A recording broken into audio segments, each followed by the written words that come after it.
ਵਾਲ city ਦੇ DG ਉਹਨਾਂ ਦਾ ਨਾਂ ਹੈ ਨਜਮ ਸਾਕਿਬ। ਨਜਮੁਲ ਸਾਕਿਬ, ਪਤਾ ਨਹੀਂ ਉਹ ਕੀ, ਮੈਨੂੰ ਨਹੀਂ, ਮੈਂ ਆਰਕੀਟੈਕਟ ਹੈਗੇ ਨੇ, ਬਾਹਰੋਂ ਪੜ੍ਹ ਕੇ ਆਏ, ਜਾਣਦਾ, ਪਤਾ ਇਹਨਾਂ ਨੂੰ ਨਹੀਂ ਆਉਂਦਾ ਨਾ, ਇਹਨਾਂ ਨੂੰ ਇਹ ਆਰਕੀਟੈਕਚਰ ਨਹੀਂ ਆਉਂਦਾ ਸਿਵਲ ਵਾਲਿਆਂ ਨੂੰ। ਇਹ ਸਾਰੇ ਬੱਚੇ ਇਹਨਾਂ ਦੇ ਮੇਰੇ ਕੋਲ ਆਉਂਦੇ ਸਨ। ਅੱਛਾ। ਉਹ ਹੋਮ ਇਕਨੋਮਿਕਸ ਵਾਲੀਆਂ ਬੱਚੀਆਂ ਵੀ ਮੇਰੇ ਕੋਲ ਆਉਂਦੀਆਂ। ਅੱਛਾ। ਕਿਉਂਕਿ ਇਹਨਾਂ ਪੜ੍ਹੇ ਹੀ ਨਹੀਂ ਨਾ, ਇਹਨਾਂ ਨੂੰ ਪੜ੍ਹਾਉਂਦੇ ਨੇ। ਤੇ ਉਹ ਬੰਦਾ ਬਹਾਲ ਕਰੇ ਜਿਹਨੇ ਪੜ੍ਹਿਆ ਜਾਂ ਜਿਹਨੂੰ। ਅੱਛਾ, ਤੁਹਾਨੂੰ ਲਹਿਰ ਦਾ ਪ੍ਰੋਜੈਕਟ ਕੈਸਾ ਲੱਗਾ ਜੋ ਮੀਆਂ ਨਵਾਜ਼ ਸ਼ਰੀਫ ਨੇ ਕਿਹਾ ਕਿ ਮਾਰਕੀਟਾਂ ਸਾਰੀਆਂ ਹਟਾਓ, ਇਨਕਰੋਚਮੈਂਟ ਹਟਾਓ? ਉਹ ਤਾਂ ਸਾਰੀ ਦੁਨੀਆ 'ਤੇ ਹੋ ਰਿਹਾ ਨਾ। ਵੇਖਣਾ ਹੁਣ ਅਸੀਂ ਬਗਦਾਦ ਗਏ ਹਾਂ, ਬਗਦਾਦ ਜਿੰਨੇ ਸਿਵਲ ਆਬਾਦੀ ਸੀ ਨਾ, ਸਾਰੇ ਬਜ਼ੁਰਗਾਂ ਦੇ ਮਜ਼ਾਰਾਂ ਦੇ ਉਹ ਖਤਮ ਕਰ ਦਿੱਤੀਆਂ, ਖੁੱਲ੍ਹੀ ਜਗ੍ਹਾ ਕੀਤੀਆਂ ਨੇ ਜ਼ਾਇਰੀਨ ਲਈ, ਤਾਂ ਕਿ ਗੱਡੀਆਂ ਖੜੀਆਂ ਹੋ ਜਾਣ, ਲੋਕ ਆਰਾਮ ਨਾਲ ਬੈਠ ਸਕਣ। ਇੱਧਰ ਚਲੇ ਜਾਓ, ਮੱਕਾ ਮਦੀਨਾ, ਇਹਨਾਂ ਸਾਰੇ ਖ਼ਤਮ ਕਰ ਦਿੱਤੀ ਆਬਾਦੀ ਸਿਵਲ।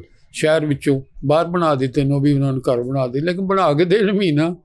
ਉਹ ਅਸਲ 'ਚ ਜ਼ਾਇਰੀਨ ਜਿਸ ਵੇਲੇ ਜ਼ਿਆਦਾ ਵੱਧਦੇ ਨੇ ਨਾ, ਉਹ ਜਗ੍ਹਾ ਫਿਰ ਖਾਲੀ ਹੋਣੀ।